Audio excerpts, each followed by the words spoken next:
যখন আমি কনসার্টে যাই তখন চারপাশে যেসব দৃশ্য দেখি, একা একা চিল করতে থাকা পাবলিক, সব বন্ধুবান্ধবরা মিলে এনজয় করতে থাকা পাবলিক,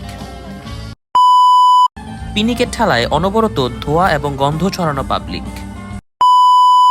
ছ্যাঁকা খাওয়া গান শুনে ফ্ল্যাশব্যাকে চলে যাওয়া বান্ধবীরা, রোমান্টিক গান শুনে রোম্যান্স জেগে ওঠা কপোতিরা, ঢাকা ভার্সিটি চারুকলা বিভাগের দুই প্রাণীর বিশেষ নাচ,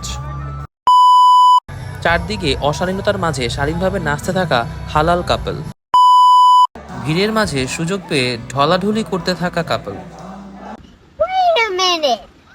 Who are you? And hair is me বলদের মতো একা কনসার্টে দাঁড়িয়ে থাকা পাবলিক। হ্যাঁ, কনসার্টে আমি গেলে আমি কনসার্টে কম এবং চারপাশের দৃশ্য দেখি বেশি বিনোদন নিয়ে থাকি।